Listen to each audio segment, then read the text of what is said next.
Buongiorno a tutti. Well, good morning to you all. Come padrone di casa, qualcuno mi ha I detto am your un host, and I was told that I was to express my greetings to you, my welcome for this event that the Lateranense University is very pleased to be able to host. And there are two reasons for this.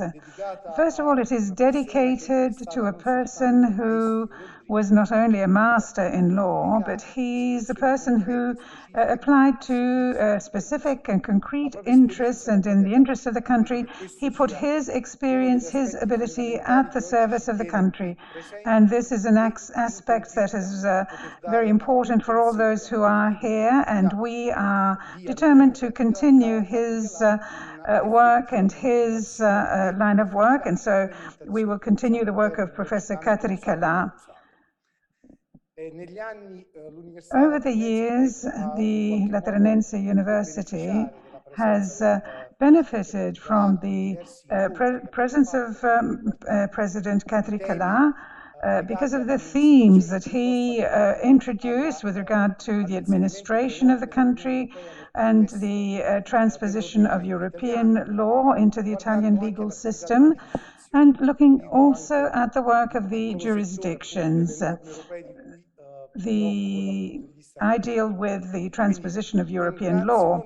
And so thank you. Thanks in memory of Professor Catricalà. A second reason, and here I wish to thank Francesco Alfonso, who is the president of OAM, because he invited us to reflect within the academic system as to what the European passport is. I think that this is another aspect which characterizes our relationship with OAM and the university. And in fact, I wish to thank OAM for the cooperation that has been pursued over the years with tutoring activities, tutoring of our students, and also a number of initiatives that were taken jointly in order to ensure the training of our young students so that they can give a true contribution to the world of labor. So additional thanks go to them. And then I wish to thank also all those who are here. I had asked for a list, but I was told that we don't have a list. But I would in any case like to thank each and every one of you without forgetting anyone.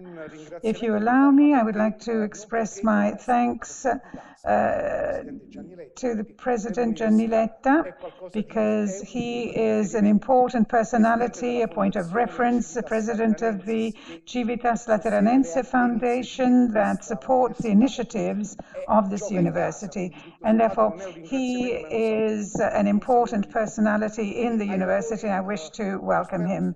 So I hope that this conference, this meeting will be of interest also for our students, because they can learn some important information.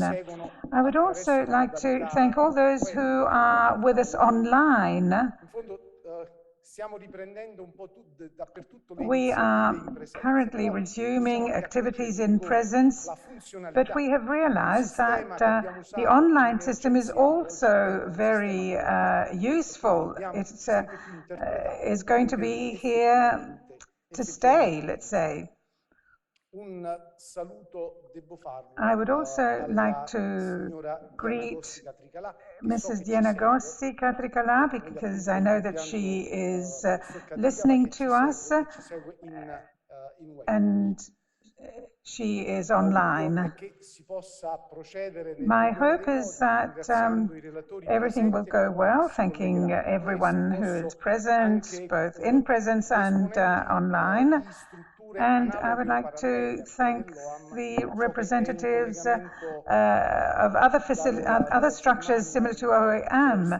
From Germany, we have Mr. Stefan Troje. Thank you for your presence here. And we also have Dr. Bindels and Mr. Dr. Gillis from Belgium. Thank you for your presence, for attending and being a part of this event today. So I would like to stop here, wishing you all the best in your work, which is going to be very important for OAM, so that it can continue to be a partner in European integration, something that we need to reconcile with all of our national interests. Thank you.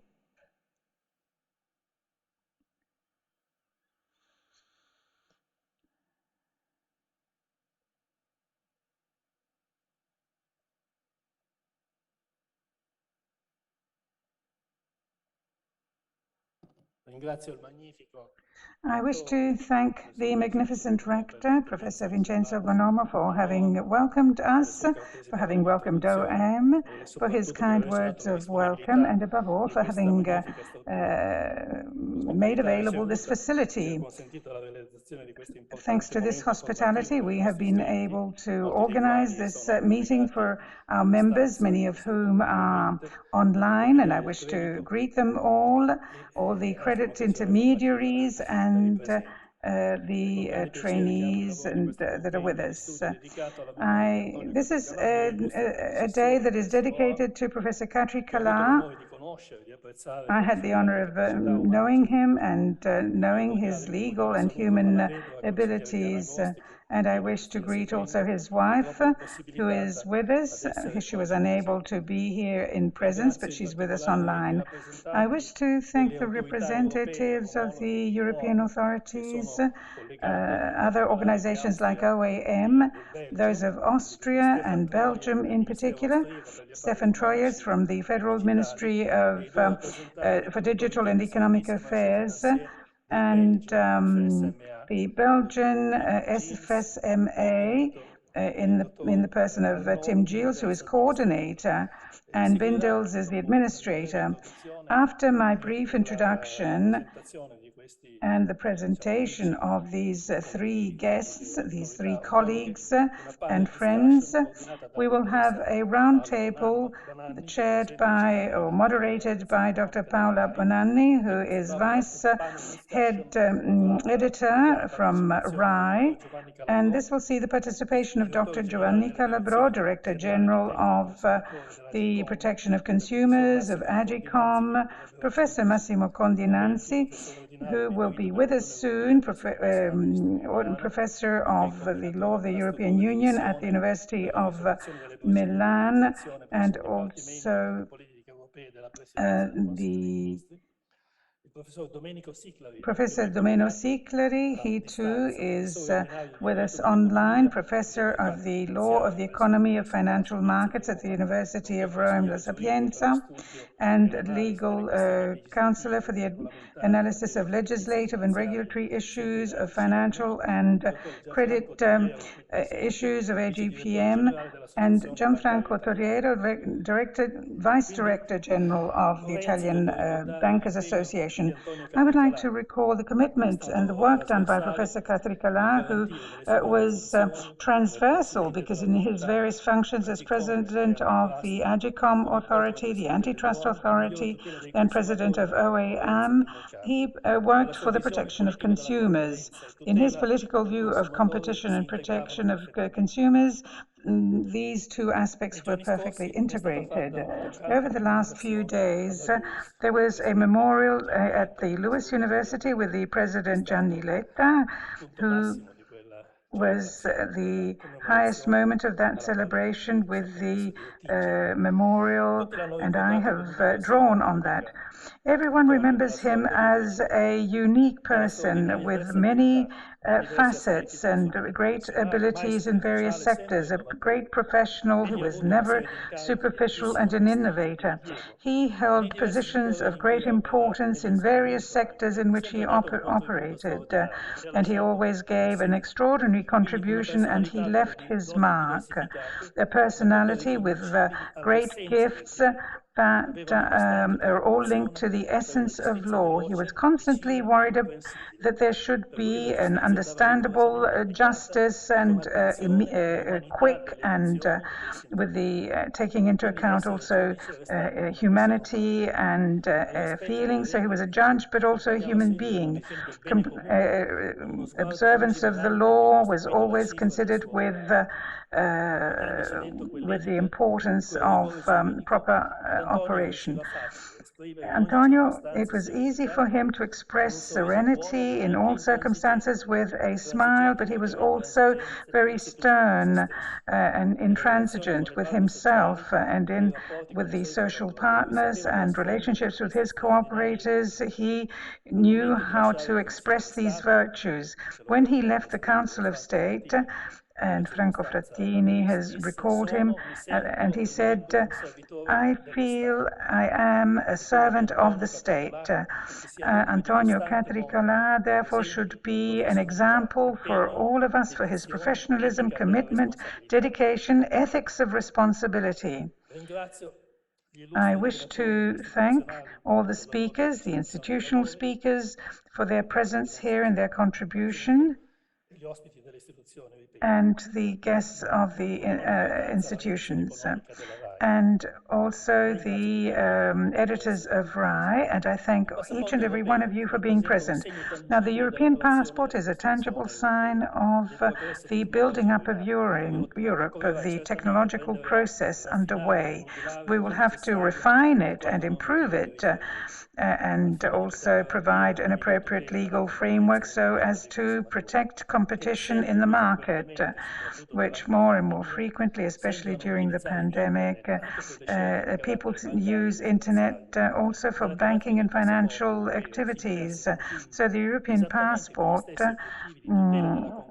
pursues the same objectives of protection of consumers and competition that were pursued by Catricalà.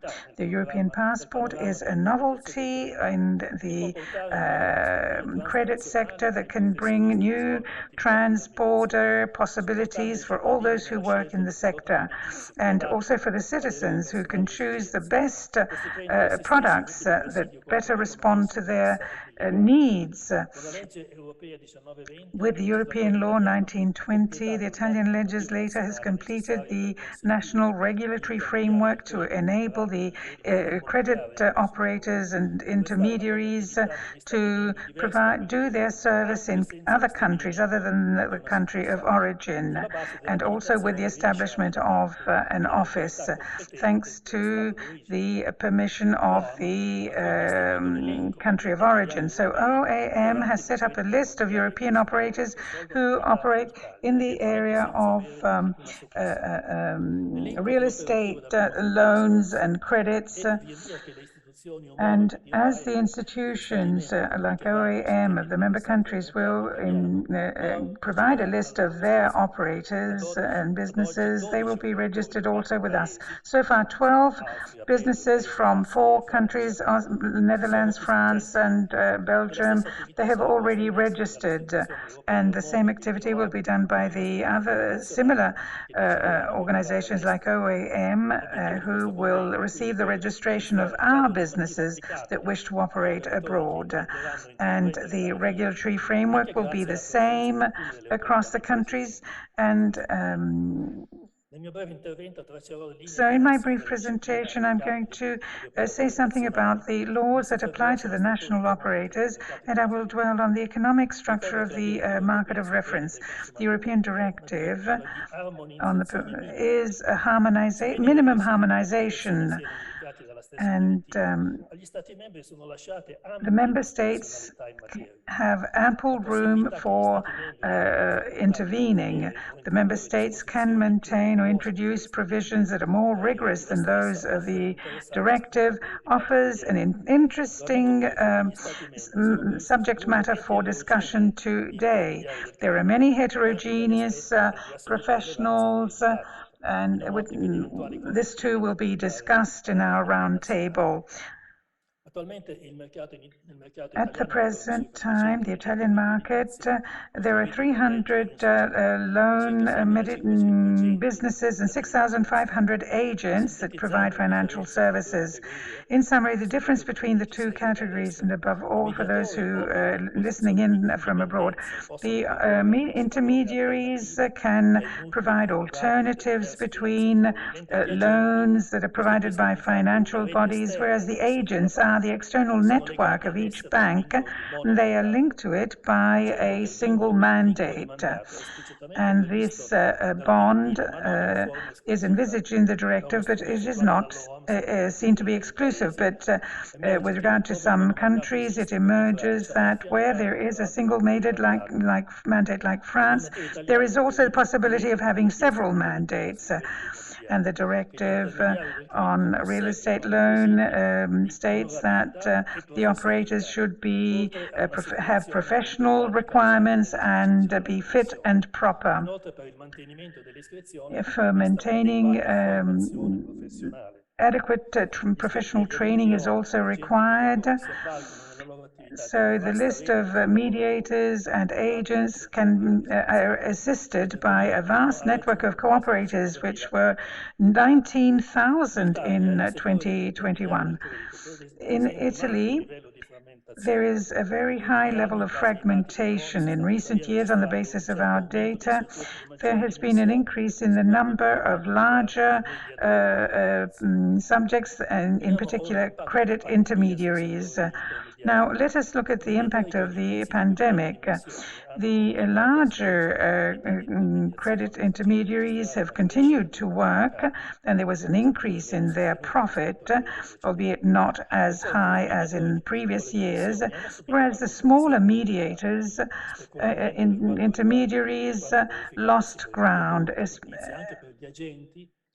And also for the agents, the financial activity carried out by legal persons and so on, there was a slowdown in the growth of their profit, whereas for the smaller firms, there was a negative trend. An OAM study has shown that the pandemic did not have an impact on the number of agents carrying out these activities. The number of registered agents went up in the between 2019 and 2021.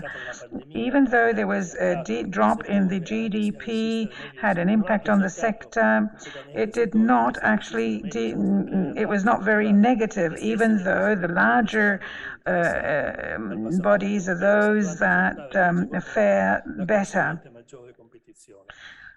And there is also greater competition. We must also consider the fact that the smaller firms and so on, for instance, an agent, a physical person has informed us that he will be operating in 8 different countries. So the European passport and the directive has the purpose of increasing the trans-border activities of this sector so as to provide new opportunities for business, strengthening competition and ensuring a wide array of products for consumers with a drop in prices. The process in order to accomplish these objectives is long, but the national authorities that will exercise their supervision will ensure that information is provided, and this meeting today is a step in this direction. Therefore, exchange of information should be done periodically, also with international bodies. I hope that the debate today will provide an answer to many questions that have been asked. Foreign intermediaries, by coming into the Italian market, will they comply with the Italian legislation, or can they choose the more favorable laws of their country of origin? Arbitration on the legislation could be an obstacle to the competition in the European market, which should instead aim at a level playing field. I wish to thank once again the representatives of the European authorities that are present, And I would pass the floor now to Dr. Stefan Trager from the Austrian Ministry for Digital and Economic Affairs. In particular, Dr. Stefan Trager graduated in business administration at the University of Vienna, and he has previous experience in financial control and banking audit and at the Austrian Court of Auditors, and he held teaching positions as well and is the author of many publications. At the Ministry of Economic Affairs, he follows the legislation of trade law and the various the application of the European directives, the Consumer Credit Directive and the Mortgage Credit Directive, and supervision over intermediaries. Stefan, you have the floor. Speriamo che funzioni. Grazie. Thank you very much. I do not see my presentation, I must say. Maybe you see it. I hope so.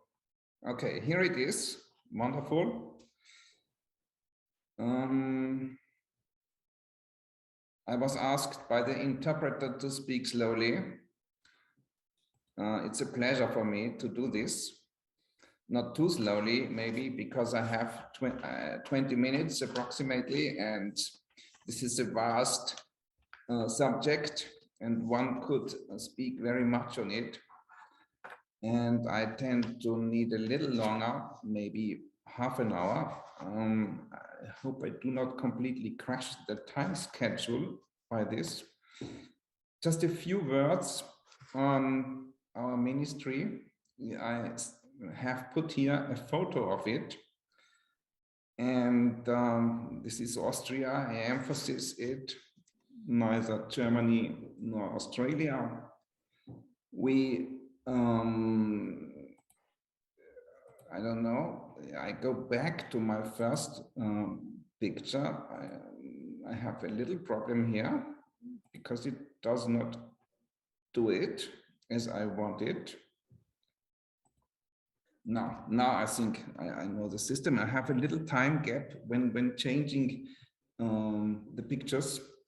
This is from 1930, and I'm sitting here. I regret not to be able to be in Rome now and not to see the audience. So I'm sitting besides the rider on the right side, this window. The main act here is the Trade Act 1994. I put it more into the focus because it's a main responsibility I have, and my presentation concerns especially the intermediaries, and the intermediaries find their regulations here in our Trade Act. And there is also a picture of some person who is welding something. I put that into here because just to show you that the Trade Act has a broad variety of professions in it, and also the crafts. But here, of course, now we are speaking about financial professions, and the intermediaries are there in the Trade Act. A few words again to this rather formal situation. The Federal Ministry for Digital and Economic Affairs has a very widespread responsibility. We do business location, technical matters, screening of foreign direct investment, digital matters as mentioned, which are of importance, vocational training, cultural heritage, and I'm in the enterprise section, and the main legal act of our ministry is here, the Trade Act. This is from 1994, but with several amendments. The first codification is going back to 1859, the Trade Act in particular has the function to make regulations for the access to professions. And that's why the transposition of MCD, of Mortgage Credit Directive, as far as intermediaries are concerned, finds itself here in our Trade Act. The Trade Act contains in its Article 94 a list of regulated trades, and one of them, and this is here of special importance, is the financial counselor, also with all the provisions in Articles 136A and 136E, the profession of a credit intermediary. And then we have also a code of conduct for credit intermediation. These are the first main elements and the start of my presentation here. Second important thing seems me to be on that issue to give a little overview on EU directives and regulations, because of course this is the main content here and the main legal content we are speaking about. And I do it because all these directives, one could say, are permanently under discussion and under being amended, and we are doing a lot on this here, and therefore there are interconnections between these directives, and I want to give some kind of outlook, because I find it's always important to discuss on these things, and I'm also interested to hear other points of view. And there is, I list the most important directives, but of course, and regulations, but of course not all of them, because they are really very many. The first important directive on credit intermediation was Directive 2008-84 on credit agreements for consumers, which is, one could say, the directive relevant for all credit intermediation activities and creditor activities without mortgage directives, credits in connection with any immobiles. Then, of course, MCD, the main directive we are focusing on today, on loans to residential immovable property. And but then there are some other directives which seem me of big interest, because they are similar, and for the future I think it makes a lot of sense to think about how to align these directives, because this makes everything easier, of course. And there is to mention former Directive 2002/92 on insurance mediation, now substituted by Directive 2016/97 on insurance distribution, IDD. Then we have here also for insurances the regulation 1286/2014 on key information documents for packaged retail and insurance-based investment products, which also gives several provisions for intermediaries, and then many others, because, for example, Directive 2014/65 on markets in financial instruments, or 2009/138 Solvency II, and very recent legal acts 2019 regulation 2088 on sustainability, and then also to be mentioned here regulation 2019-1238 on a European pension product. And of course, there are very many delegated acts under all these acts which are mentioned here. And so this is really a lot of things and hard to overview, but everything has some meaning, and also for the future on distribution and intermediation. Let's come now on the Austrian situation. What did we do in legal terms in the sector of credit intermediation? I mentioned that one important European Union directive on this issue is Directive 2008/40A on credit agreements for consumers. This was from 2008, and the implementation in Austria was as leading ministry done by our Ministry of Justice, which did a law changing also the Trade Act, putting into force a Consumer Credit Act. And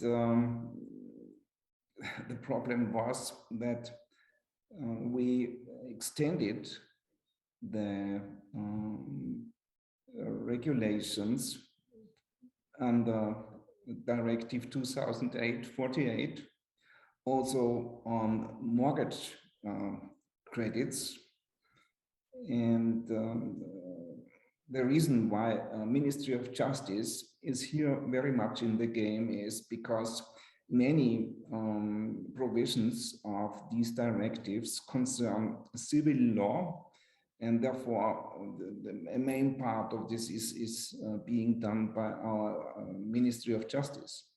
But the problem then was that after a while it turned out that European Union would make a separate act on these residential property credits, and now of course not everything was identical with the regulations on the Directive 2008/48, and we had, especially the Ministry of Justice, had to do something new. And what did they do? They made a second act now, especially for mortgage and real estate credit agreements.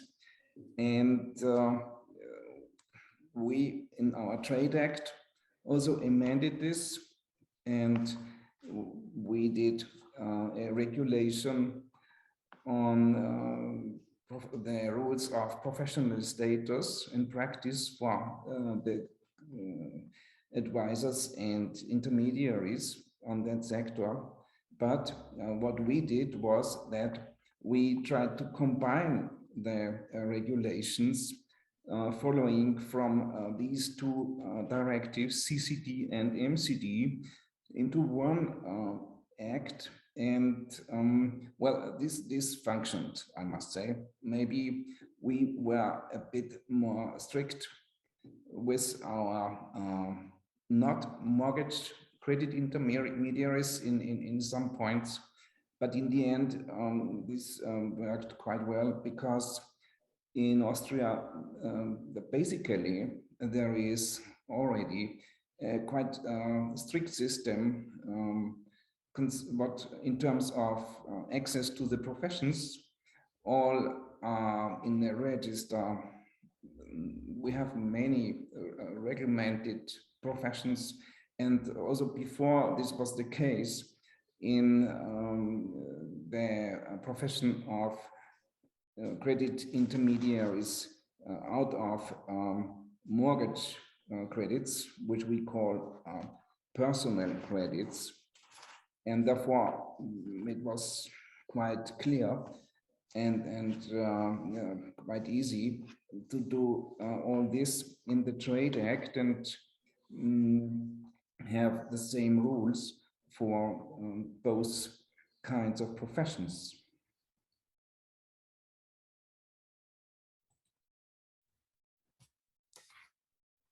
And of course, the MCD does contain not only provisions on intermediaries, but also on credit institutions. Therefore, the other part of the legal acts transposing MCD into Austrian law was in that field, and we have a federal act amending the Recovery and Resolution Act, the Banking Act, the Financial Market Supervisory Act, the Deposit Guarantee and Investor Compensation Act, the National Bank Act, and the Insurance Supervision Act from 2016. So there were very many acts to be amended due to the transposition of MCD. And further on, we have a regulation by our Financial Markets Authority on the staff involved, because of course, as you know, in MCD there are provisions also on that and the qualification of staff. So now I show you another important facet of this field. After having talked a bit about the legal situation in general and the legal situation on European level and the interconnection between the two, now I'm giving a short overview about the supervision of credit intermediaries in Austria under the Trade Act. This is a bit different from the supervision by the financial market authorities. We have here maybe a bit more of a traditional system, as also Germany has it, and I think also France has something like that. We have in Austria, I should mention, 9 states, and each of them has a local governor, and there are local district authorities below that level that are at all about 110 ones, and they are the responsible authorities for the supervision of Trade Act and also the credit intermediaries in Austria. And supreme authority is our ministry, and we have, of course, a lot to do to coordinate all this, but of course also we do it. And as I already mentioned, in Austria it's so that the rules for the personal credit intermediaries, as we call them, and the mortgage credit intermediaries are uniform, which is of some importance. So, and also it's the same authorities, of course.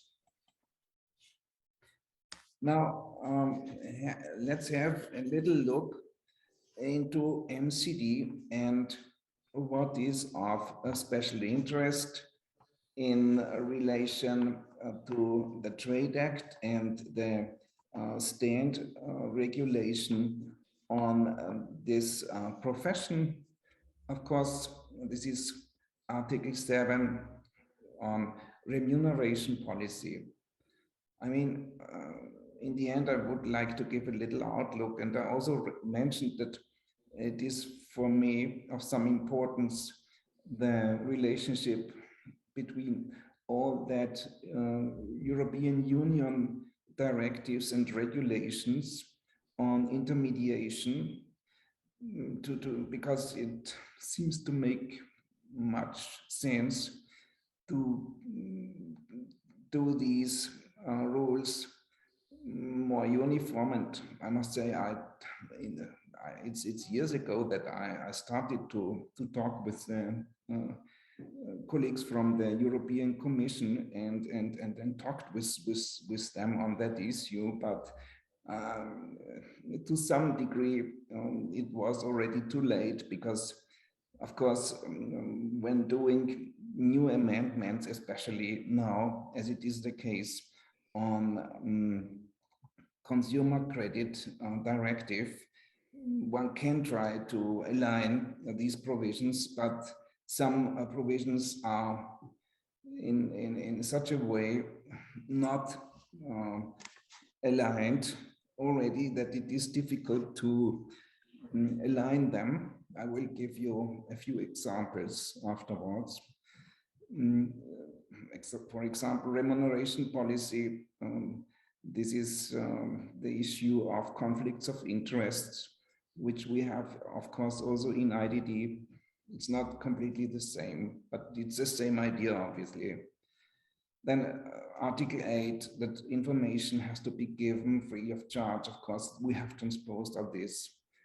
The issue of knowledge and competence of staff, which is quite interesting for me, together with the requirements of afterwards Article 29 of MCD, requiring qualification also for the company and the entrepreneur, which allows then the notification system under Article 32, and which we would propose also to introduce in the new to be amended Consumer Credit Directive, which is an important aspect.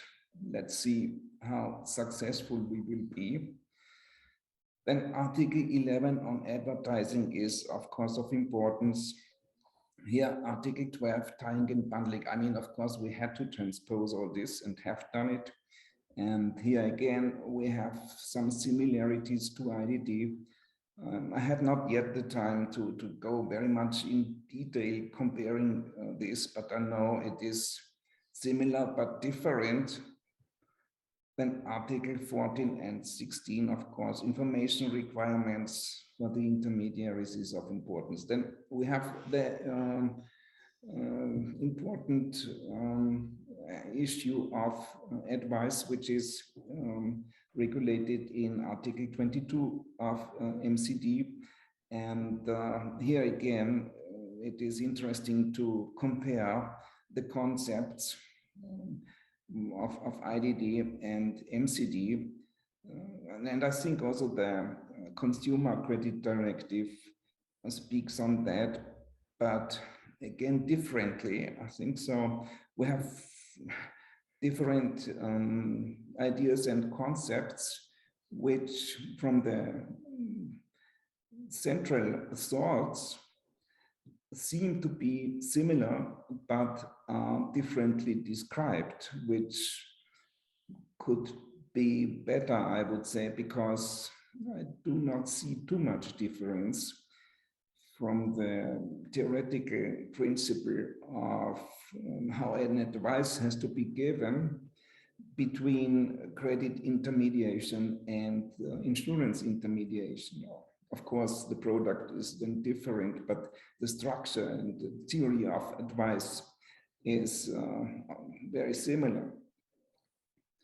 Then, yes, Stefano, I don't know whether you hear me, but since we have a very tight schedule, if you could please close your, though interesting intervention in roughly 1 minute, please. Oh, okay. Thank you so much. Thank you very much. You are very welcome, because yesterday I have asked on the time and I was informed it is not so strict, but no problem. I mean, the earlier I stop, the less work I have.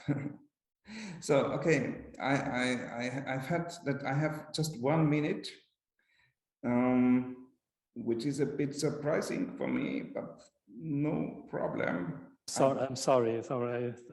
I mean, are you sure? Was Are you 15, sure that 15 you have minutes. a tight schedule? Yeah. Are you very sure? Okay, thank you. Because 1 minute, okay, this is of importance. Fortunately, I am nearly finished. Maybe this is of interest, the numbers of notifications we have. We have now, because as much I understood, that is so that Italy was a little late with transposition of this directive. Therefore, there are not so many intermediaries passporting from Italy to anywhere else. But of course, we have sent you notifications. I do not know to whom, but we had obviously some email addresses. And here you see that we have in the last 6 months sent 95 notifications to Italy.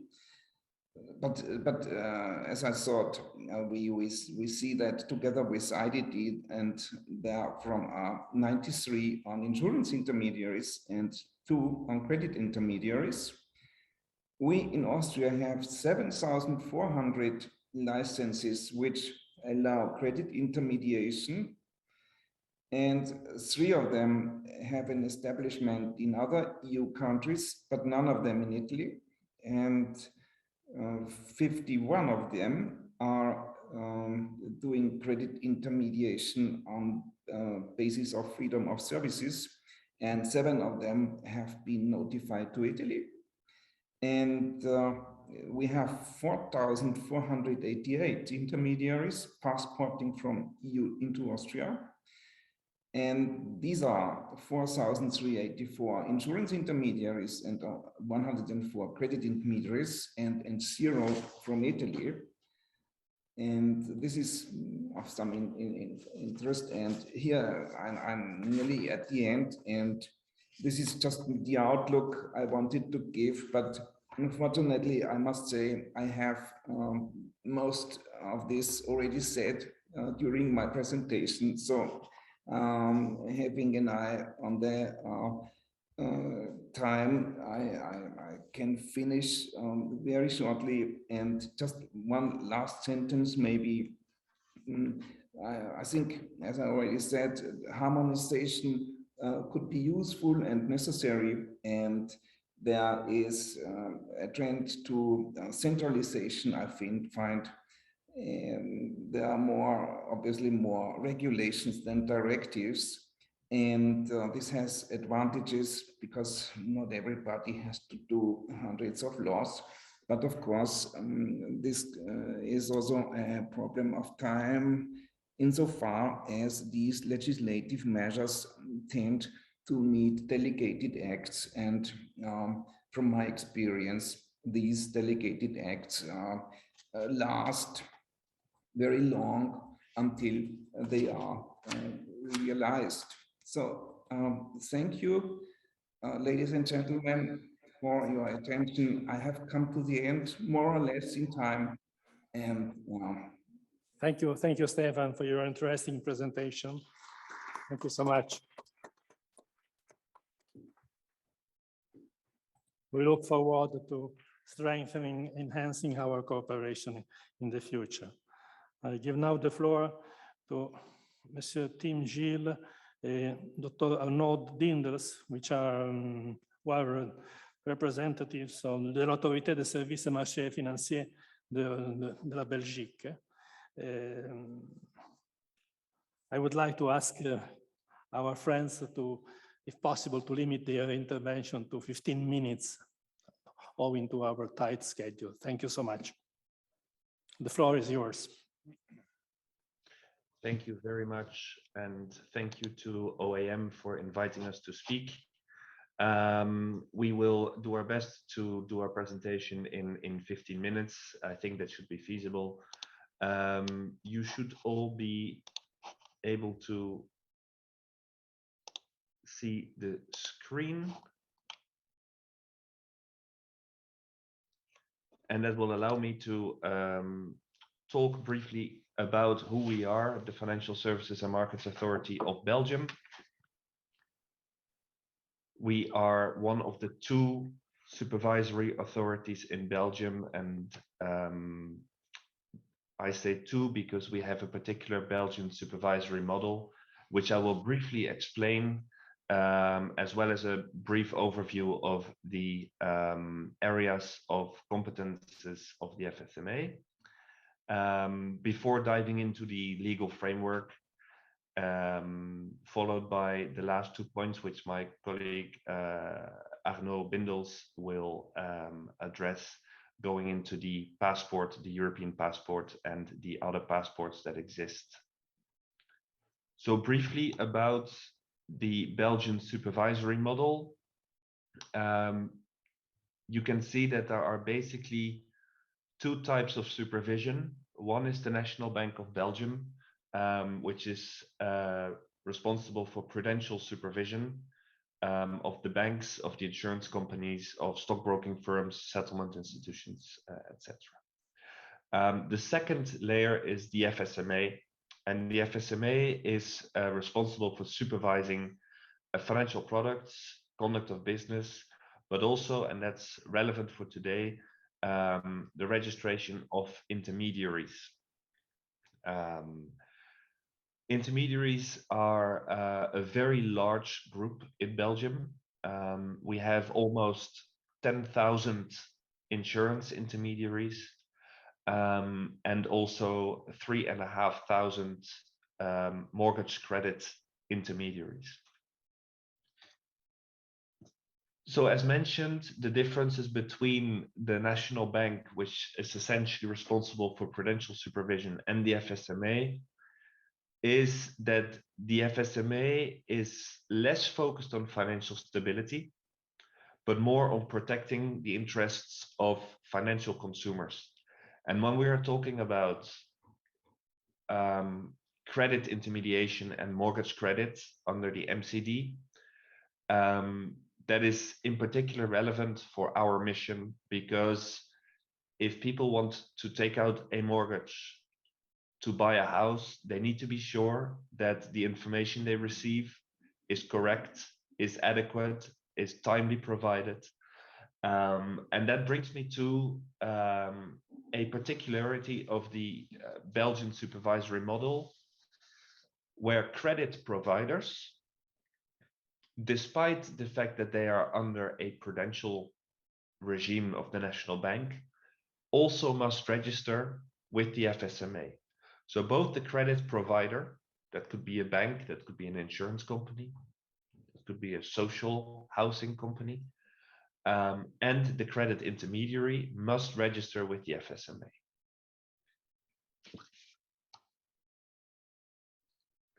This is more to show you some other roles of the FSMA. As a financial services and markets authorities, we are also responsible for supervising listed companies, market abuse prevention, insider dealing, and supervising market operators, for example, Euronext in Brussels, Amsterdam, Paris, and Lisbon. We supervise products, which is very important, supervision of advertisements, also in the context of mortgage credit advertisements. Conduct of business, rules aimed at mis-selling of products, notably investment products, but of course, there's also an area that is conduct of business for intermediaries, be it insurance intermediaries or be it credit intermediaries, with a small particularity that in Belgium, the Ministry of the Economy also has a competence on the conduct of business of credit intermediaries. And lastly, but very importantly, I wanted to skip to this point, which is financial education. And behind me on the screen, you see our building in Brussels, which is a financial education center. This week, it's the annual week of money. And what the FSMA does is to promote financial awareness and knowledge, in particular in primary and secondary education. So the building that you see behind us is the Financial Education Center, where we get classrooms on a daily basis that follow an interactive parcours, an interactive program that allows them to learn about money and learn in particular about credit, because some people think that a mortgage is free, and I have never seen a mortgage that is free, and that is very important to teach young people. Into the legal framework for credit intermediaries, our colleague Mr. Treuer from Austria has also mentioned it. We have the Mortgage Credit Directive. In Belgium, this European directive, minimum harmonization, was implemented into the Code of Economic Law.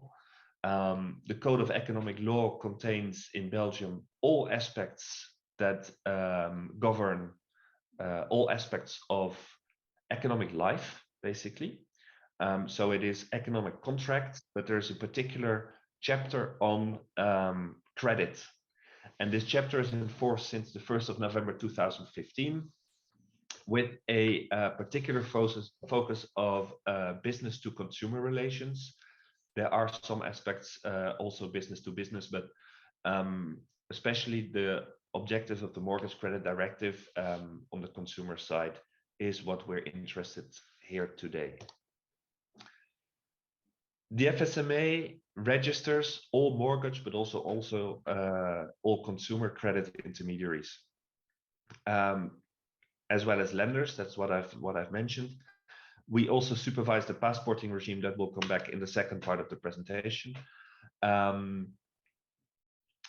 you can see that in the Belgian legal framework, there are some additional requirements for incoming activity from EU member states in the form of the general good rules. General good rules are rules that every national regulator can deem so important that they apply even in the context of the European passport. What does the FSMA do? We verify that credit intermediaries demonstrate compliance with registration conditions, and a large part of these registration conditions come from the directive, but of course the directive being a directive and not more prescriptive as a regulation, national member states can give their own national twist. And Belgium has opted to harmonize as much as possible the rules for all sorts of intermediaries. So for insurance intermediaries, reinsurance intermediaries, and credit intermediaries. And so you see that requirements such as fit and proper requirements. Is someone fit to be a credit intermediary? Does someone have the professional knowledge and competence requirements? In other words, do they have the exams? Do they have the diplomas to be a credit intermediary? Do they hold professional indemnity insurance to protect consumers? Again, this is protect consumers. If something goes wrong, for example, in case of mis-selling or wrong advice. And very important, we also have an ombudsman, an independent entity that acts as a second line in case of complaints and acts as a mediator to find solutions to complaints that consumers may have regarding their credit intermediary. And of course, once the intermediary has been registered, we also intervene if an intermediary no longer meets those registration requirements. And fortunately, that happens not too often. But examples of where this could be the case is if someone is no longer fit or is no longer meeting the proper requirements, or if there's no longer the relevant staff present that has the required knowledge, that has the diplomas, that has passed the exams. And again, to protect the interests of consumers, it is important to reply to the ombudsman. It is important to reply to the FSMA. It is important to maintain your indemnity insurance. because all of those could be reasons to lose your license. This was, in a nutshell, the Belgian legal framework for credit intermediaries, for mortgage credit intermediaries in Belgium. I will now pass on the word to my colleague Arnaud, who you will see appear in the screen, and who will discuss the operational organization of the European passport for mortgage credit intermediaries, and lastly, a small comparison with other intermediaries frameworks on the passport side. Arnaud. Well, thank you, Tim. Buongiorno. Hi, everybody. First of all, I would like to stress fundamental distinction between two types of notification: notification out and notification in. Notification out, these are the notification that we, Belgium, we send out. They involve Belgian intermediaries who intend to be active in one or more other member states. This includes, for example, Belgian intermediaries who intend to be active in Italy. Notification in, these are notifications that we Belgium receive. They involve intermediaries from other member states who intend to be active in Belgium. These include, for example, an Italian intermediary who intend to be active in Belgium. All notification and all confirmation that we receive or that we send to other competent authorities go through a centralized mailbox. Usually, we send the notification by email. If we don't have any email address, we send the letter and the notification by post. The notification itself is based on a template set at European level. It contains some information like the name or the address of the intermediary.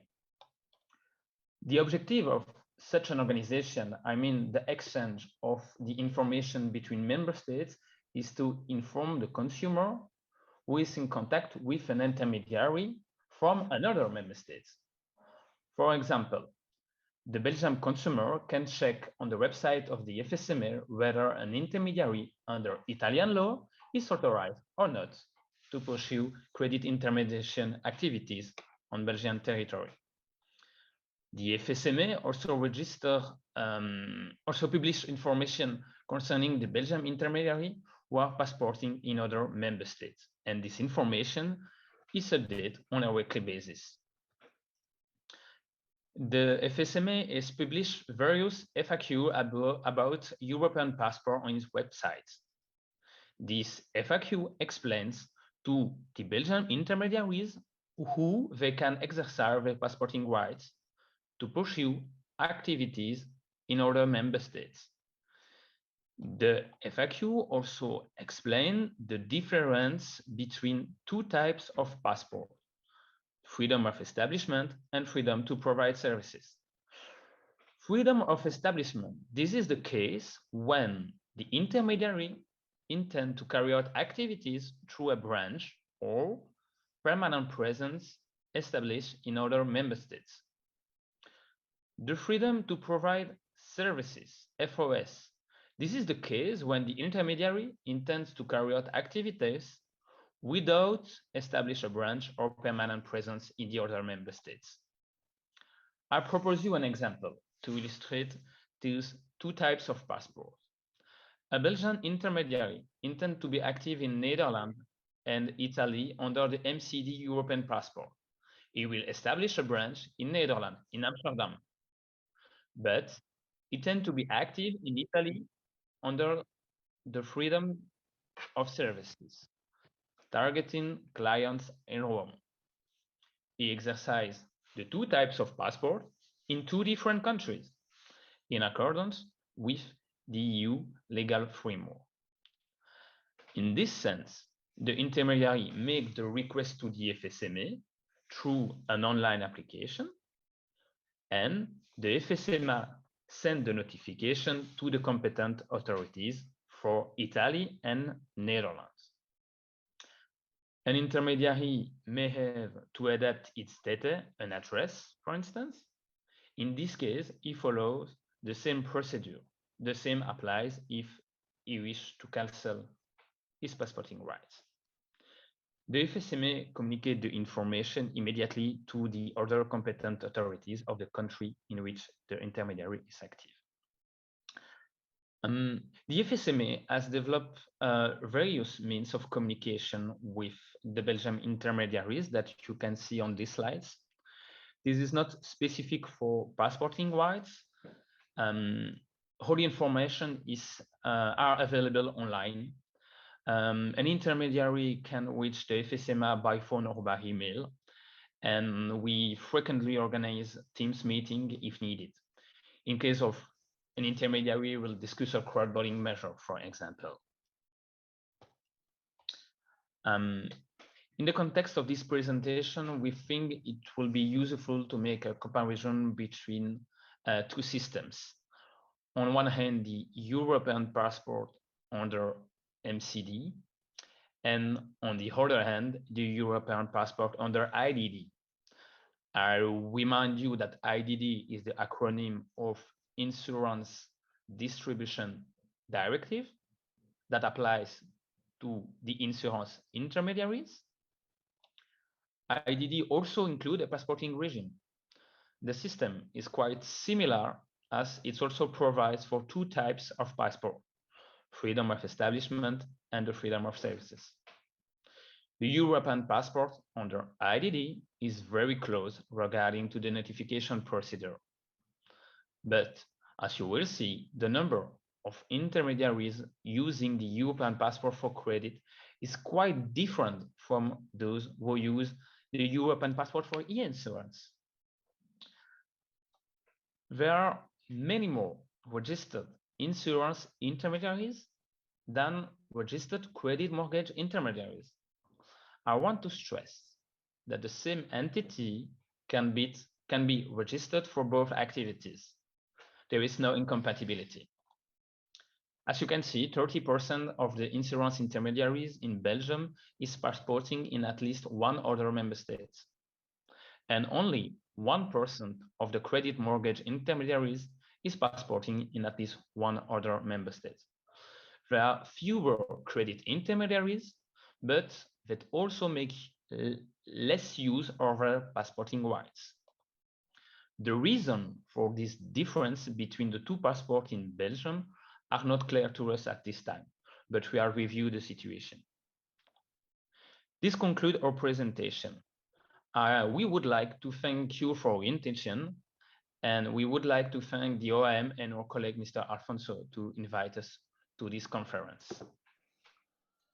Thank you, Tim. Thank you, Arnaud.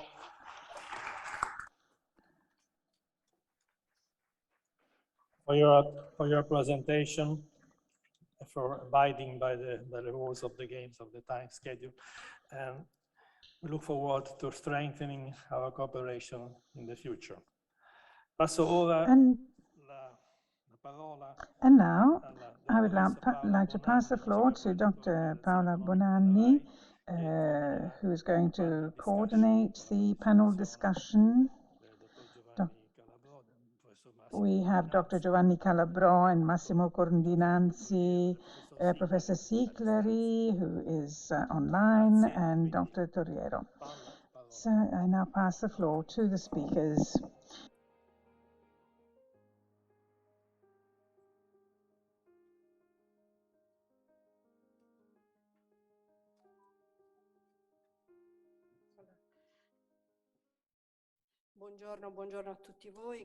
Good morning to you all. Thank you for being here at this very interesting conference, European Passport. And it is my task,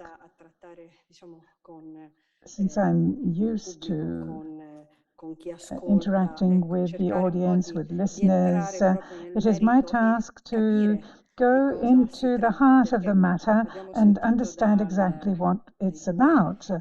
We have heard from the two foreign speakers, there's great attention by the two countries, by Belgium, on the issues. Let's understand what the situation is in Italy. So how are we ready for the European passport? Our professionals, those operating in the country and those who would like to operate at European level, are they ready?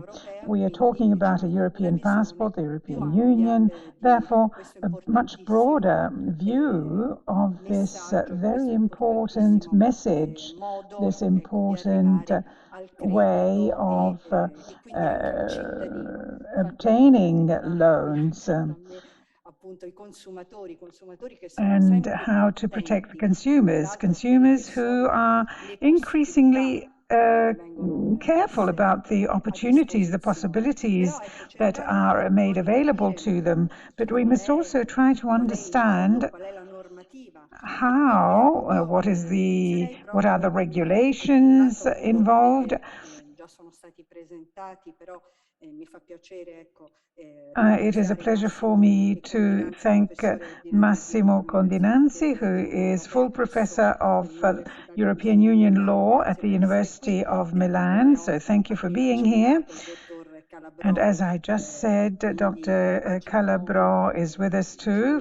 He is the Director General of Consumer Protection Organization, AGCOM. And to my left, there is Dr. Torriero, Vice Director General of the Italian Bankers Association. And online, we have Professor Domenico Sicleri, full professor of the law of the economy and financial markets at the University of Rome La Sapienza. Welcome. Now, I would like to begin with Professor Condinanzi. So, with regard to the directive, are we in line or are we lagging behind with this instrument, which is so important that we've been discussing this morning here? Well, thank you. Thank you to all those who invited me, to the colleagues who invited me. Thank you also for the idea of dedicating this event to the memory of Professor Catricalà, who, well, in thinking about this conference, I examined some of his scientific works, and I discovered something that I did not know about subject matters that I didn't even know that he had delved into them, like administrative law. He was an administrative judge, the competition law, and his other involvement in civil law. And he started with civil law studies. And in the Encyclopedia of Law, he is the author of a very important chapter where he, in looking at the civil aspects of law, he focused on competition. Well, I come to the question now of this roundtable. Well, the directive is, as we say, minimum harmonization with a legal basis in Article 114 of the Treaty on the Functioning of the European Union. So it is inspired to the accomplishment of the internal market. Freedom, therefore, of movement known within the internal market, and therefore freedom of movement of professionals, the people who manage, who run the activities dealt with in the directive.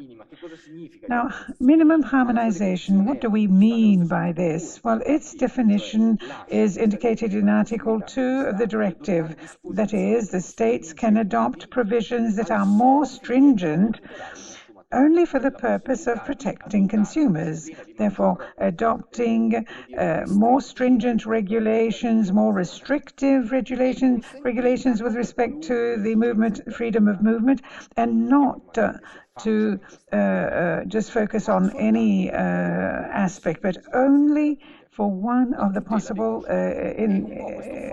aims, which is the protection of consumers. Therefore, protection of users, of savers, of consumers in a nutshell. Well, that is the beacon that we should follow in reading and understanding the directive. The directive, therefore, focuses on the law on, like Article 25, on the real estate laws, which is similar to Article 16 of the directive on contracts for credit contracts for consumers. And this is food for thought for our constitutional judges who where there is a discussion on the Lexitus issue. With regard to Article 25, the Austrian court addressed the European Court on the same issues, the distinction between upfront costs and the contract. So it focuses on the context, but I'm not going to focus on this aspect. The second part of the directive, Article 29, on establishment and providing intermediary services. I would like to say some theoretical remarks. The first is the distinction between establishment and the delivery of services is a distinction that depends on the existence of an office, of a branch office, which in line of principle is right. I wouldn't have anything to say against it, other than the fact that the case law of the Court of Justice on the distinction between establishment and services is more nuanced. Delivery of services may also mean infrastructure, and free circulation of lawyers may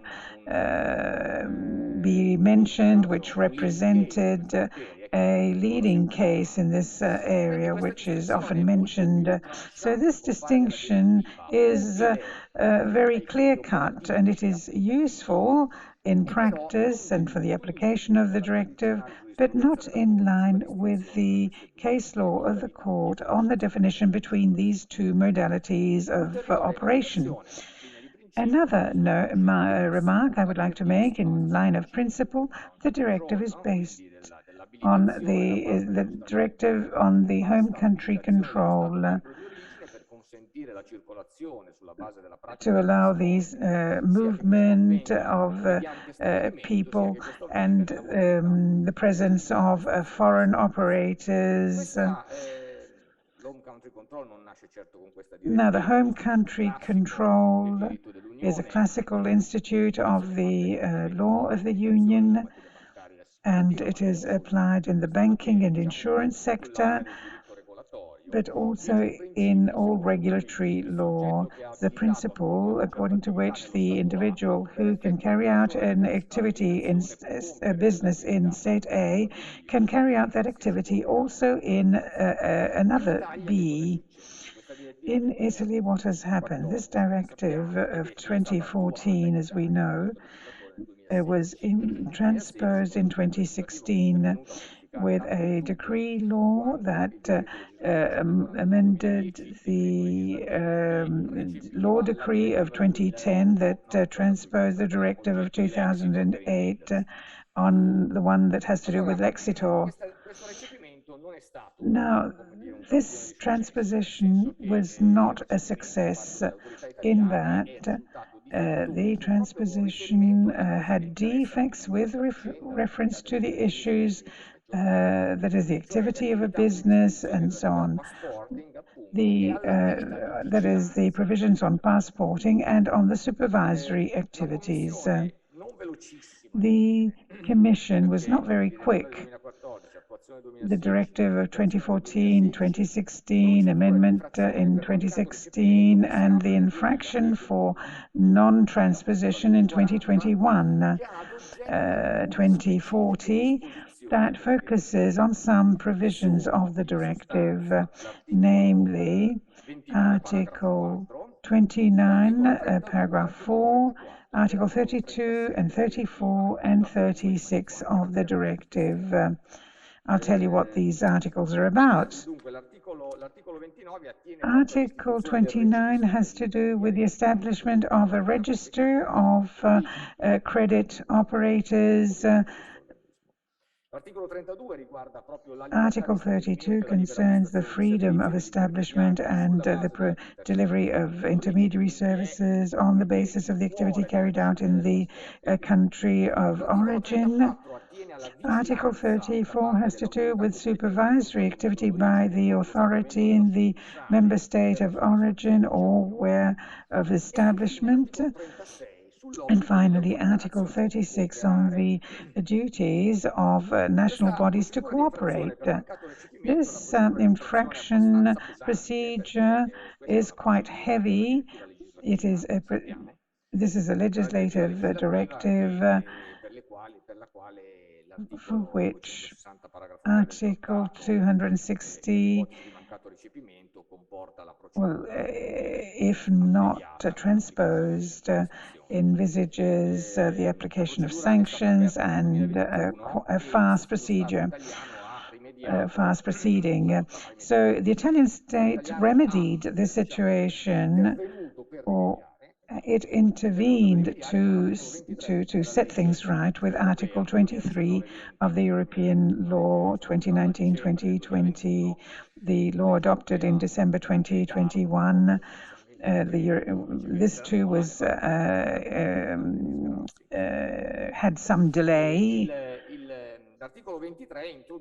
And Article 23 introduces a number of provisions to cover these articles. To cover these shortcomings. You know it very well. It focuses on the role of the body. Now, I just wanted to highlight two aspects that are still on the floor, on the table. One is Article 34 on supervisory activity. Article 128 that was introduced a time ago envisaged the adoption for exercising supervisory activities by a given body, that a decree of the Ministry of Economy and Finance, having heard the Bank of Italy, to be adopted. But we don't have that yet. The decree has not been issued yet, and I don't even think there's an opinion by the Bank of Italy. I expect it's in the making, but until this decree is adopted, the infraction procedure is still open and continues its process. So this is a major issue because this decree must provide for the activity of the body that will be focused on the indications set out in the directive: control at a distance, hearing of the personnel, of the intermediary and his cooperations, and inspections.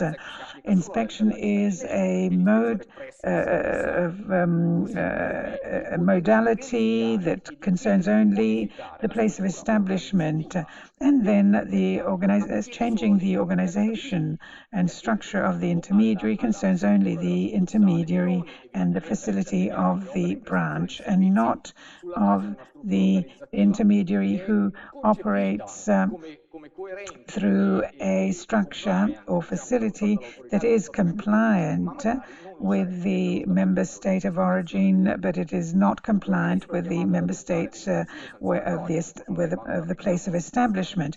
And there are sanctions that could be removal from the list, and in case of being removed from the list, communication must be made to the member state of origin, and there may be conflicts there between those authorities, the authorities of the state of origin and the authorities of the state of establishment.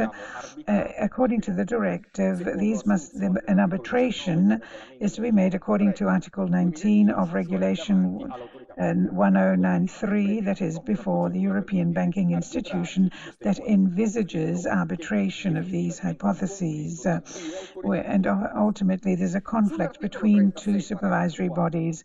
Article 36, paragraph 4 instead, this too was censored by the Commission. Well, it envisages the hypotheses of refusal to cooperate. This is interesting.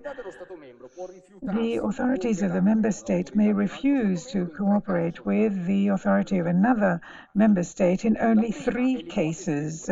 The first is when there is a prejudice, where the activity of the intermediary entails a prejudice to the sovereignty. It affects the sovereignty and public order.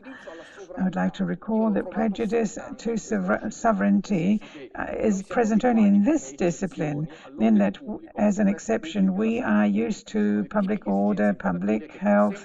These are the typical needs that allow for direct or indirect discrimination. Sovereignty, I had never found it in a legal text of the Union to justify a restrictive measure, and I don't even know what it means. It evokes the identity clause of Article 4 of the consolidated text of the European Union, but we will see how it is interpreted. And then the other has to if there is a legal procedure underway for the same facts. Now, the refusal to cooperate, there is no specific discipline in the Italian legislation.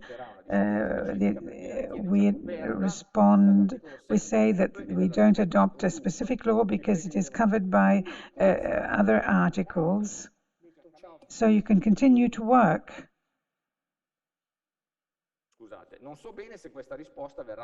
I don't know whether this answer will be considered accepted by the Commission. It is being looked into by the Commission, and we'll see what emerges. I am puzzled a little, but this is the state of affairs right now. I would stop here. I don't want to take up too much time. The last point that is of interest is the position of the United Kingdom after the Brexit. So there are many rules, but having said this, we can continue to work. That is, the credit intermediaries and financial bodies that are individuals, who operate in a sector and in only one sector and not across sectors. Now, Giovanni Calabro, the antitrust. Now, what allows true competition? Can you speak about the true competition that can be provided? Thank you. I'm going to be very concise. Now, I'm compelled by the literature and mentioned by the previous speaker. Well, I would like to take a few minutes to say something about Professor Catricalà in response to the question that was just posed. Now, the presentation that we just heard, we heard that the antitrust, or whatever acronym, has been squashed in this activity of protection because it is in the hands of the Bank of Italy for a number of reasons as a result of this directive and other directives, historic reasons that I'm not going to go into. I would like to go back to recall Catricalà's work in the antitrust area to say, and I go, the 2008 directive, the authority had said that the market situation was different from the regulator wanted to achieve. The regulator had the need in 2008. We have maximum experts here. Well, the need was a need for stability, responsibility, and also to reduce a little the number of players, because the number was very high, the number of professionals was very high. Not all had the same characteristics in terms of structure. Some had their own, some didn't even have a facility. In spite of the fact that the authorities say that you can achieve the objective but without imposing any limitations, but the limitations were posed, and the focus was on the objective. Now, the authority,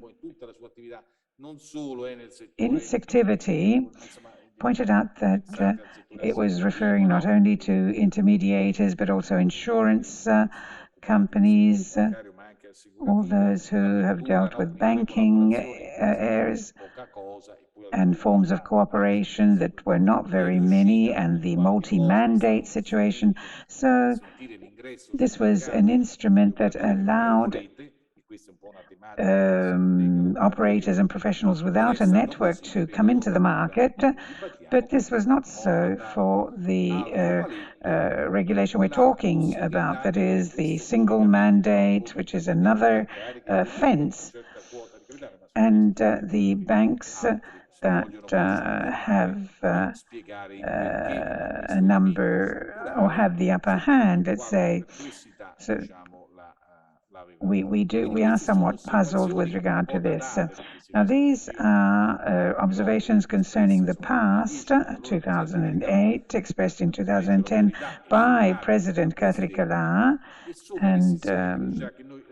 and these restrictions that we felt at the time, and we still feel, that they should need to be reviewed. Now, with the new context, the new directive, everything is changing. Now, what am I trying to say? That going back or linking the mention of Professor Catricalà with the protection of the consumers in the banking sector, the housing sector, and so on, I would like to recall, given the little time, to recall two interventions, one which was a classical one in favor of consumers. I think of the cases of the portability of mortgages, and the antitrust was defeated on this. To what extent is the consumer protected?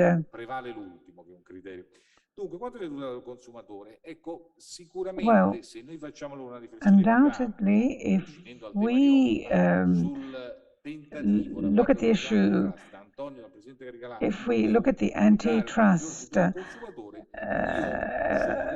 the idea of protecting consumers more, well, this attempt is being successful. Not always, of course, because there are many other needs, but in a world, let's look at the world today, which is a changing world. There are also the comparisons that are partial, they are temporary. And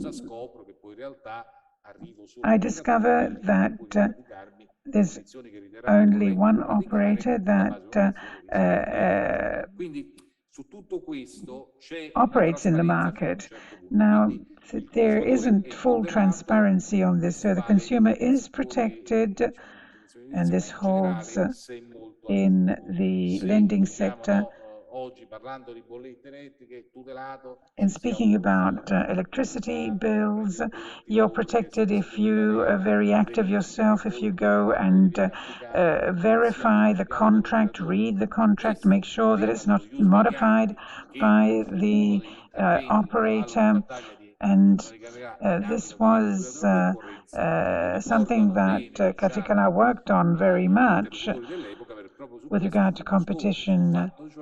There was a clash on this, and the fact that not only was there no transparency in the contract conditions that were offered, like the survey that was done on the cost of current accounts, but the fact that these conditions could be varied at any moment. So the consumer is protected, but in order to be protected, he needs to keep his eye open and follow things and read and be educated. And because the conditions of the contract may change, even though you have compared the services offered by the various operators. So the conditions can change at the last minute. So there isn't always consumer protection. Nel mondo offline tramite sportelli bancari e su questo pure continui gli interventi dell'autorità. With regard to the banks, there are sanctions that are imposed on and sanctions when there isn't compliance with the conditions.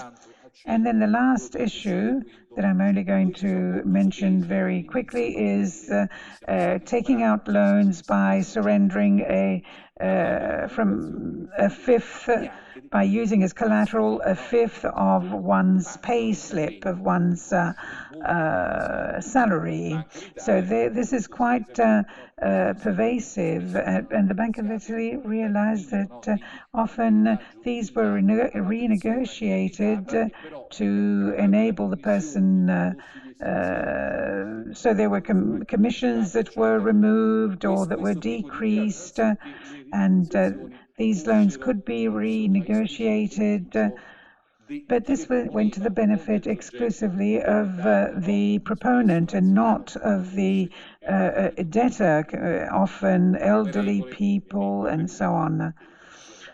The rules envisage that certain criteria need to be used, and the role of the mediator should be that of clarifying these points and of well, there's a typical conflict. The intermediary is the person closest to the consumer.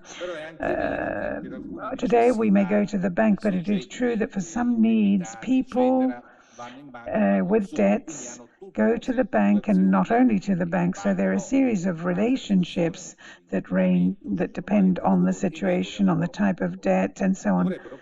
But the intermediaries play an important role. They should provide the best solution to their clients.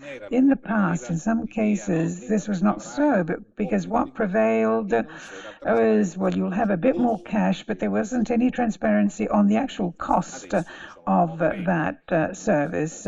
Now, there are new rules that are being implemented properly, and so this phenomenon as well has been done away, and the mediator, intermediary, le tematiche del sovraindebitamento porterebbero, diciamo, a un altro incontro e a altre discussioni. Grazie. Grazie.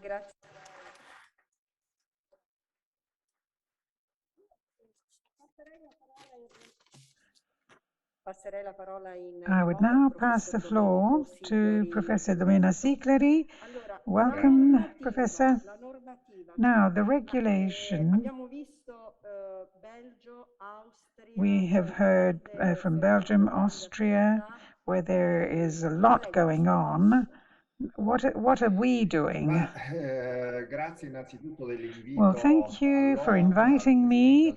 I would like to thank OAM, President Alfonso, and I thank the university that is hosting us.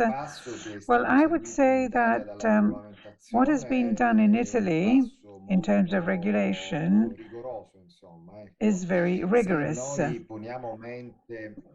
If we think, as Dr. Calabrò said, if we think of the situation prior to the reform of 2010 and the entry into force of the legislative decree 141, Well, we all remember that there was basically it was like the Far West before introducing the reform on credit intermediaries.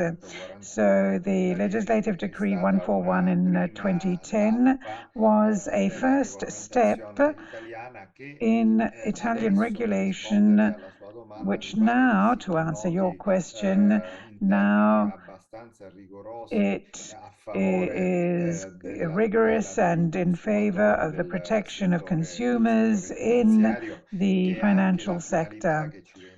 And this is the purpose that was asked by the European regulators. We were asked to do this. Now, evidently, the Italian regulation that is quite rigorous, well, I interpret this not as an obstacle to the expansion and development of the market, but as a plus, rather, of the Italian that the Italian situation offers to relationships with consumers offered by the Italian legislation.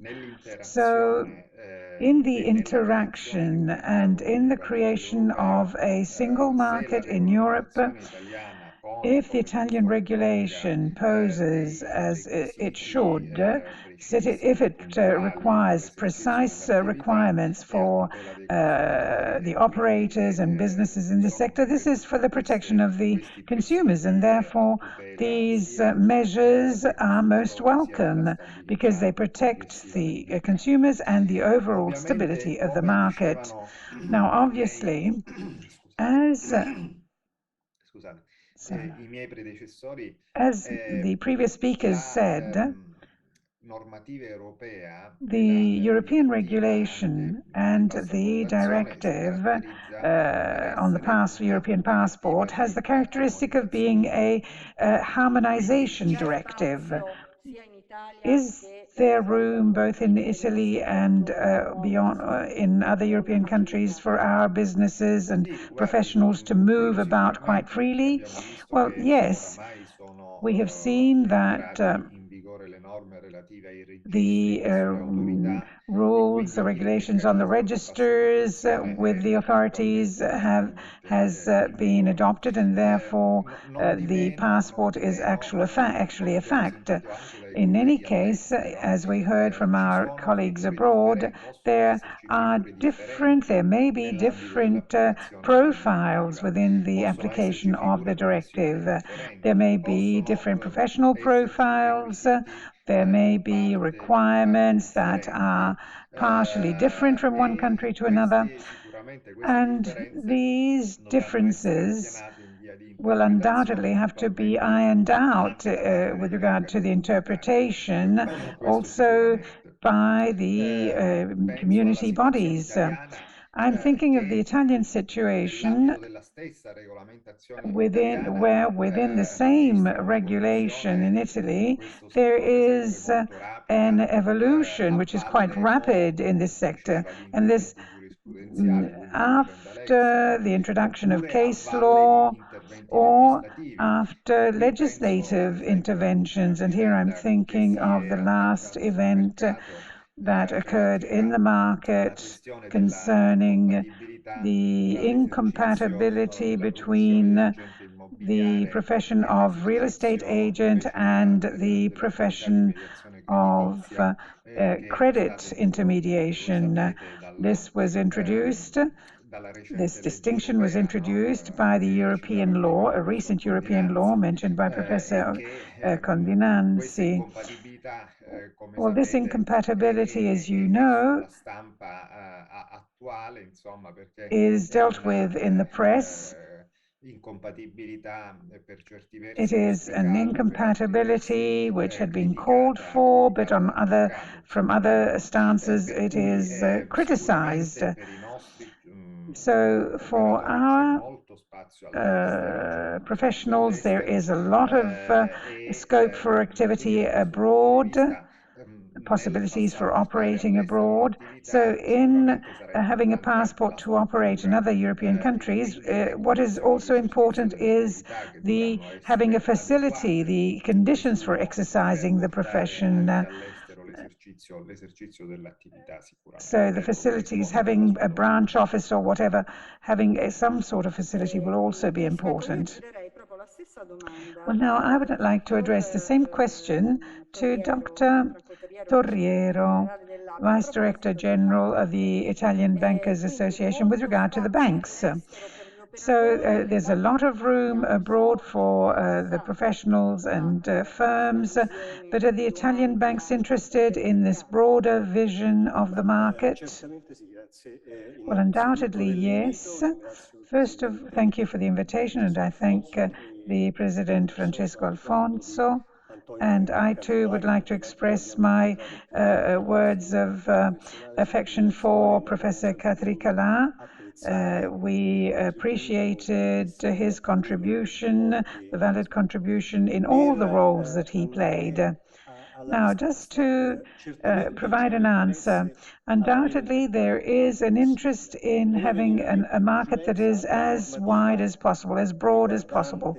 The regulations on the real estate credit is a community directive which provides minimum harmonization. So when you have this type of directive, the various countries play an important role in the development of the single market at the European level. So a first question that we should ask concerns this profile, because undoubtedly the European passport represents a stimulus for the integration of markets at the European level, and another fundamental element to increase the competitiveness, the competition of the market. But is this enough? Well, perhaps it's not.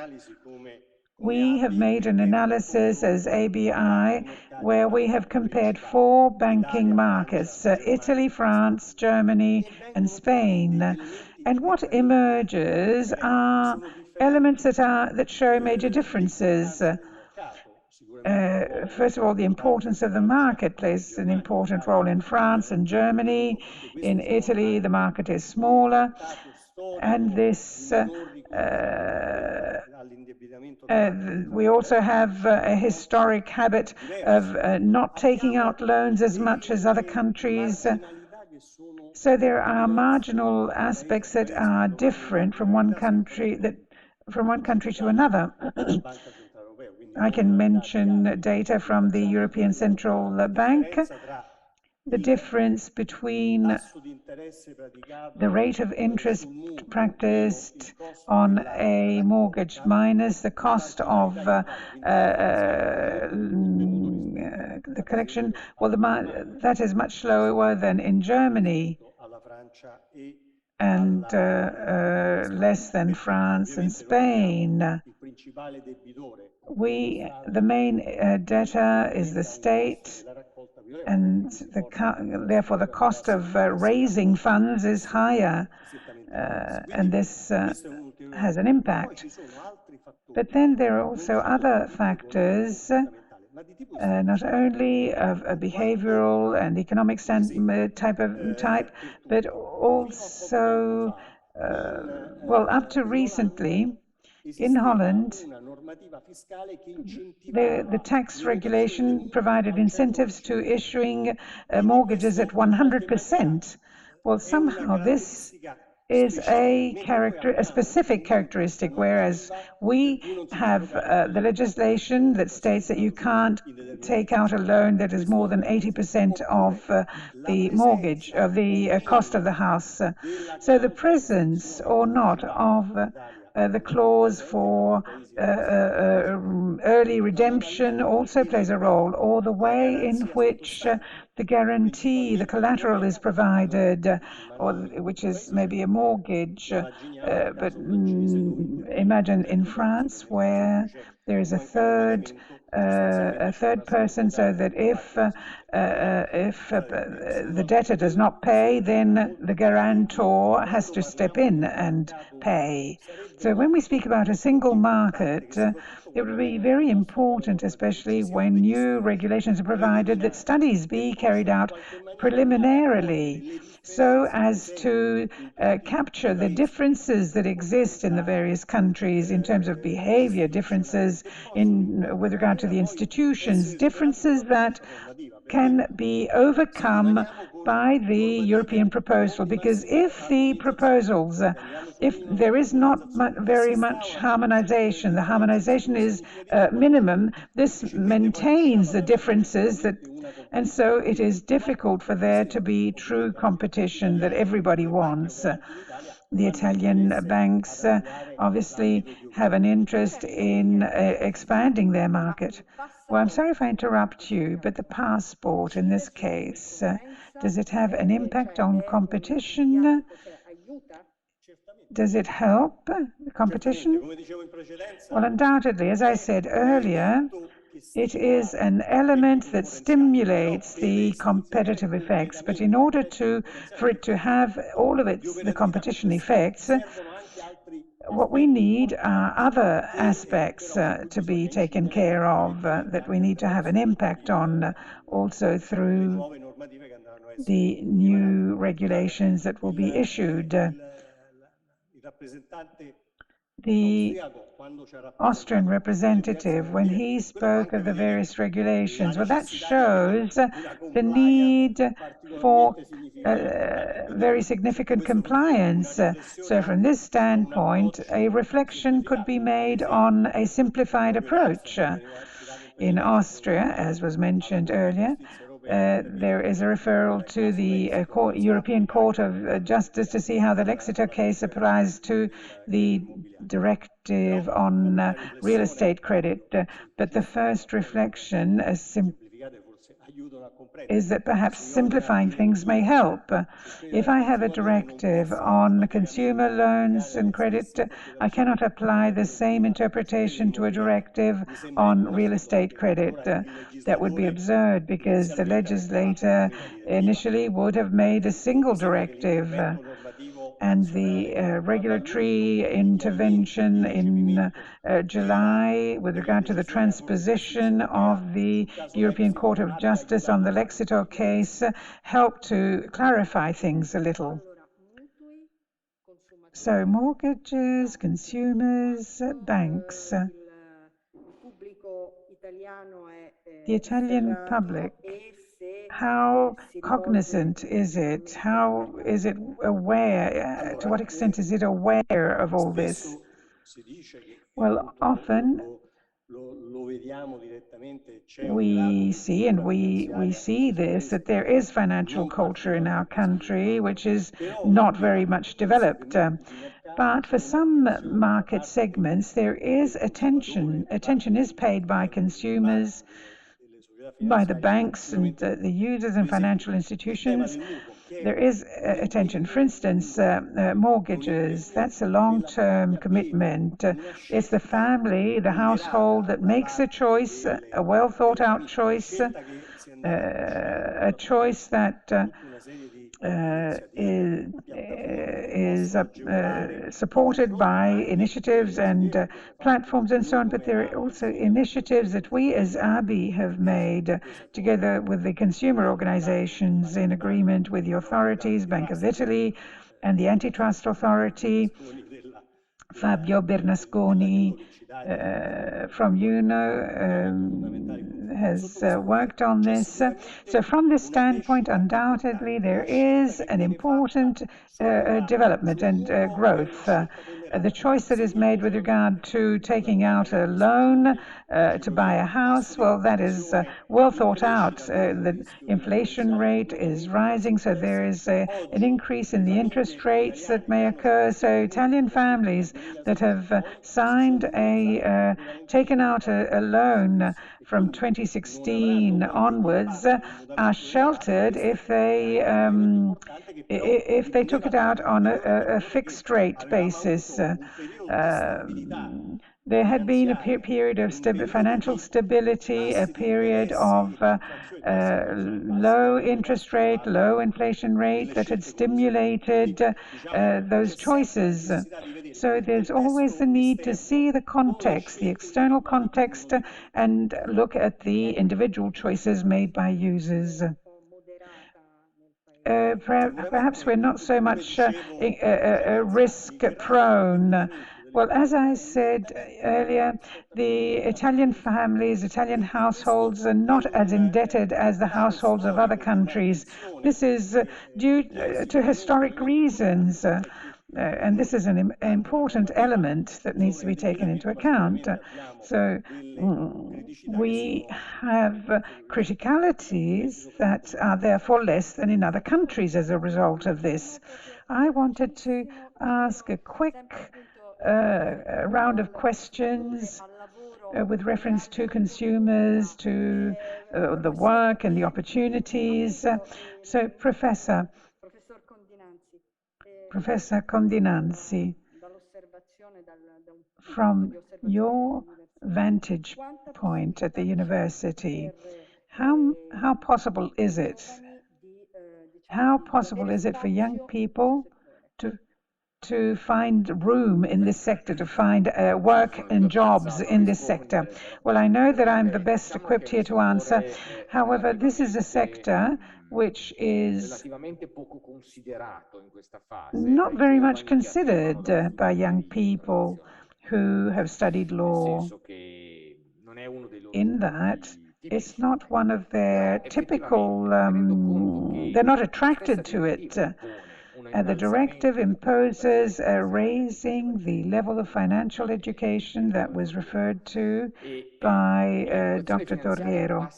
The financial education requires an legal awareness of the level of protection for consumers.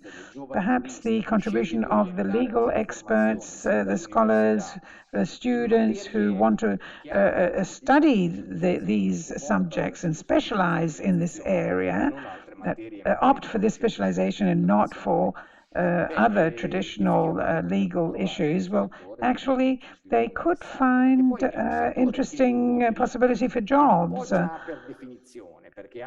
By definition, because over and above the term of passport and so on, this is an activity that has a content which is not bound to the nation, it's not tied to the nation or to a country.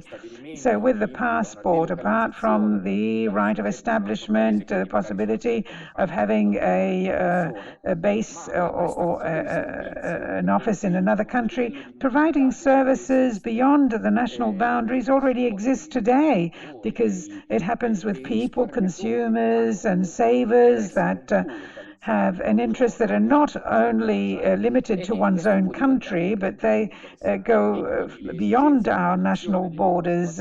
And so it may be interesting for students to go in this direction.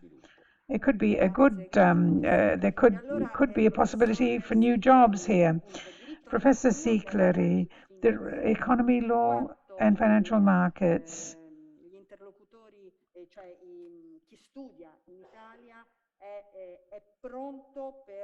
Those who study in Italy, how ready are they to be competitive on the international market? Well, in and of itself, the subject matters of the sector, financial markets, banking law, they have an approach that must necessarily be international.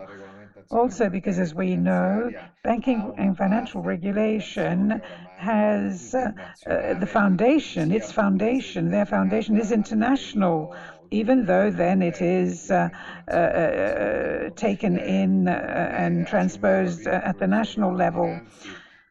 As Condinanzi was saying, the banking sector was one of the first sectors that received the harmonization by the community law, by the European law.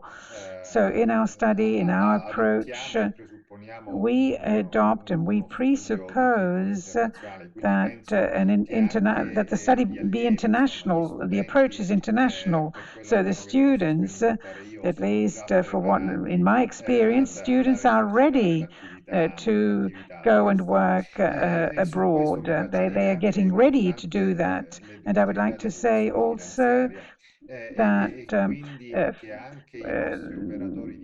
in the financial area, also our brokers, the agents and brokers in the sector and loan professionals, they can become instruments of financial education vis-à-vis consumers and the market, irrespective of all the technicalities or the other aspects of counseling or consulting services. The approach can be one of substance. It is of service for consumers to whom they offer their services. Well, thank you, Professor. So let us now talk about consumers.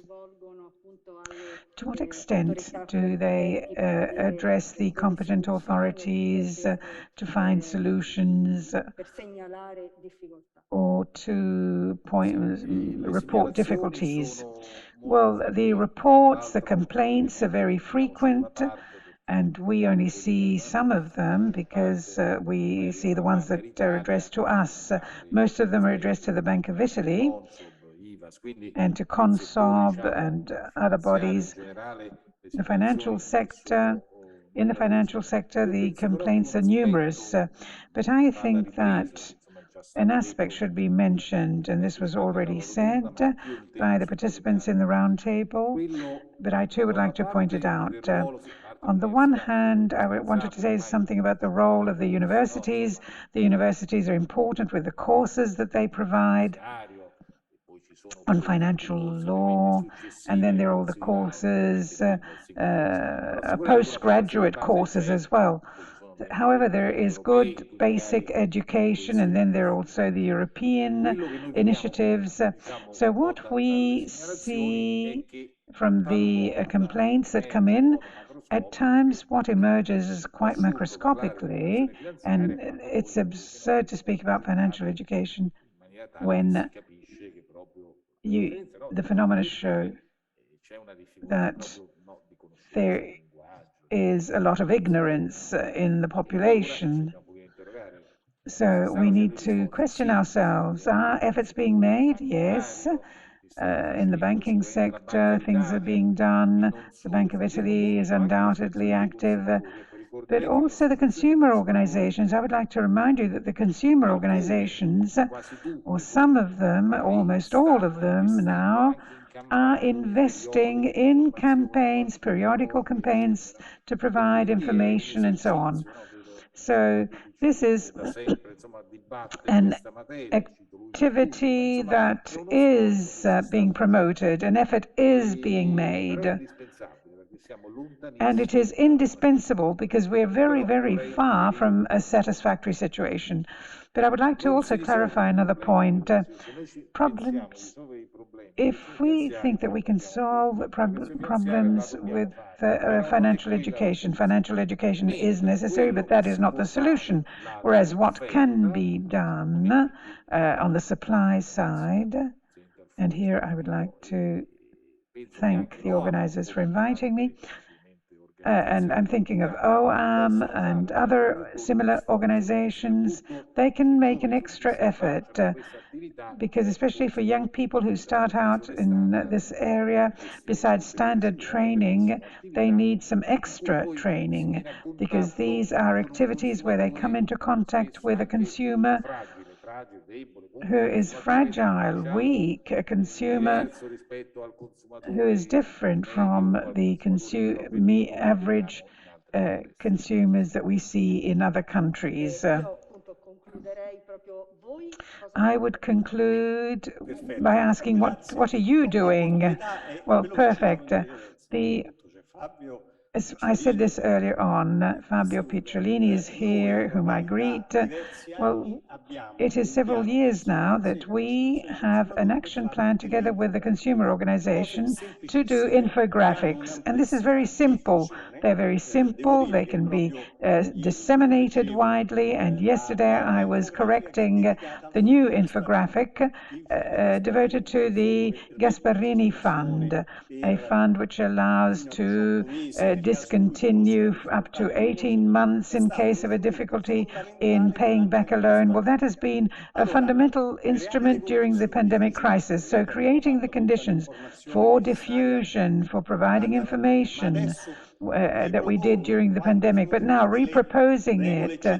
Once the exceptions are over, we need to remind people that what the situation is, and we do this with the consumer organizations and make available these infographics to the professionals so that we can provide this concrete help.